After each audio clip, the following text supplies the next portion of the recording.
যেটা আপনার ওয়াইফের করার কথা সেটা আপনি গিয়ে করেন। তো তাহলে উল্টা নিয়ম না স্যার? আগে তো এইরকম হইতো না, এখন তো এইরকম হয়। কিরে, কি খবর তোর? আলহামদুলিল্লাহ ভালো স্যার। চারিদিকে যা হচ্ছে, কি খবর আর নিবেন বলেন। কেন, চারিদিকে আবার কি হচ্ছে? কি আবার দেখলি তুই? স্যার আপনিই তো বলতেন আগেকার দিনগুলো কত ভালো ছিল, কত সুন্দর ছিল আগেকার নিয়ম কানুন। এখন তো মানুষ স্যার সব উল্টাপাল্টা কাজ করে, কিছুই ঠিক নাই। কেন, তুই আবার কি উল্টা পাল্টা কাজ দেখলি? ভালো কাজ তো কখনো দেখবি না।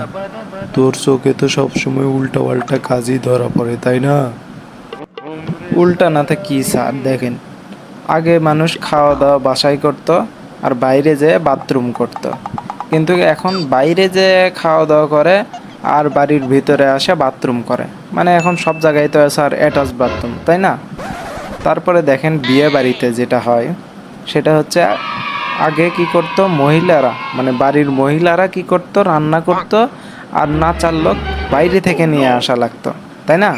কিন্তু এখন স্যার দেখেন সম্পূর্ণ উল্টা, বাড়ির মহিলারা নাচে আর রান্না করার জন্য বাইরে থেকে লোক নিয়ে আসা লাগে।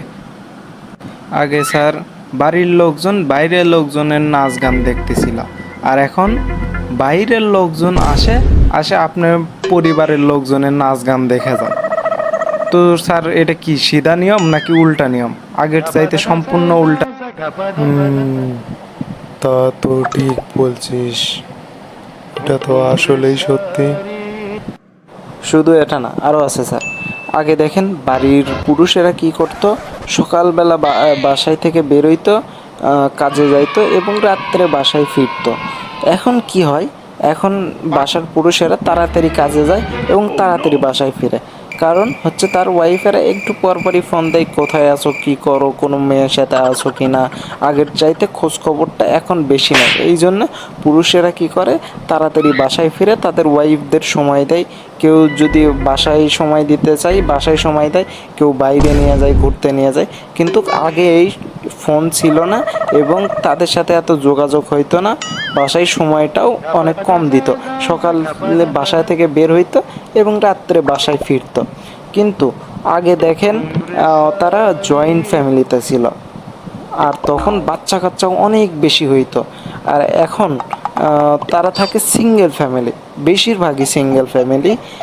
তাদের বাচ্চা কাচ্চা হয় সর্বোচ্চ আপনার মনে করেন যে দুটা, এক থেকে দুটা বা সর্বোচ্চ তিনটা, এর বেশি না। আগে কী করতো আপনার মনে করেন ছেলে মানুষেরা বাইরে থাকতো বেশি, কিন্তু তারপরেও তাদের বাচ্চা কাচ্চা অনেক বেশি থাকতো। আর এখন ওয়াইফদের সময় দেয় বেশি স্বামীরা, বাসায় থাকে বেশি, তারপরেও বাচ্চা কাচ্চা অনেক কম। তো তাহলে স্যার দেখেন এটা কি উল্টা নিয়ম না? যেমন ধরেন তার জলজান্ত উদাহরণ আপনি, এই যে সকাল সকাল স্কুলে আসেন, স্কুল থেকে তাড়াতাড়ি বাসায় ফিরেন, বাসায় ফেরার পরে একটা মহিলার যে কাজ, বাসায় গিয়ে আপনি সেই সব কাজগুলো করেন, থালা বাসন মাজা, ঘরটর ঝাড়ু দেওয়া, কাপড় কাচা, তাই না? যেটা আপনার ওয়াইফের করার কথা সেটা আপনি গিয়ে করেন। তো তাহলে উল্টা নিয়ম না স্যার? আগে তো এইরকম হইতো না, এখন তো এইরকম হয়। তুই আবার আমাকে নিয়ে পড়লি কেন? যেটা বলতে চাস সেটা ক্লিয়ার করে বল। এটা কি লজিক বুঝালি তুই? আগে মানুষ সময় কম দিত, বাচ্চা বেশি হইতো, আর এখন মানুষ সময় বেশি দেয় আর বাচ্চা কম হয়। এটা কোন লজিকে বললি তুই? লজিকের কি আছে স্যার? আপনিই তো সেই দিন বললেন যে আগে জয়েন্ট ফ্যামিলি ছিল, তখন সবার সাথে সবার অনেক ভালো সম্পর্ক ছিল। যেমন ধরেন বাসায় থাকতো শ্বশুর শাশুড়ি, ননদ আর তিন চারটা দেবর। আর এখন তো স্যার সিঙ্গেল ফ্যামিলি, এখন সর্বোচ্চ বাসায় থাকে দুই তিনজন, স্বামী স্ত্রী, শ্বশুর বা শাশুড়ি, আর সর্বোচ্চ একটা ছোট বাচ্চা। দেবর বা ননদ এদের তো কোনো প্রশ্নই আসে না। কোনো কোনো ফ্যামিলিতে স্যার এখন তো আপনার শ্বশুর শাশুড়িও নাই, তো স্বামী স্ত্রী থাকে শুধু। কিন্তু আগের যুগে কি হইতো, দেবর টেবর থাকতো, এরা সময় বেশি দিত, ভাবিদের সাথে সম্পর্ক ভালো ছিল, তো এই জন্য দুই একটা বাচ্চা কাচ্চা বেশি হইতো। এখন তো স্যার দেবরদের সাথে ওই রকম কোনো ভালো সম্পর্ক নেই। আগে নিজ বাড়িতে দেবর না থাকলে পাশের বাসার দেবরের সাথে তারা সম্পর্ক গাঢ় করতো বা ভালো করতো। এটা তো আপনি কিছুদিন আগে বললেন। সবাই তো আর তোর মতো ছিল না, এত খারাপ চিন্তা ভাবনা নিয়ে কেউ ঘুরতো না সেই সময়। সেই সময় সবাই অনেক ভালোভাবেই সবার সাথে মেলামেশা করতো। স্যার আপনারা কয় ভাই বোন? 5 ভাই 6 বোন। কেন, কি হয়েছে তার? তাহলে স্যার এটাই বুঝেন যে আপনারা 11 জন ভাই বোন, তার মধ্যে 10 জনই আপনার বাবার মতো দেখতে হয়েছেন। একমাত্র আপনি একটু আপনার চাচার মতো দেখতে হয়েছেন। আপনার বাবার মাথায় এখনো চুল আছে, আমি যতটুকু শুনছি আর কি। কিন্তু আপনার চাচার মাথায় চুল নাই, অল্প বয়সে চুল পড়ে গেছে। তো আপনার সাথে কি মনে হয় মিলে যায় স্যার? তুই এত কিছু বলে কি প্রমাণ করতে চাস?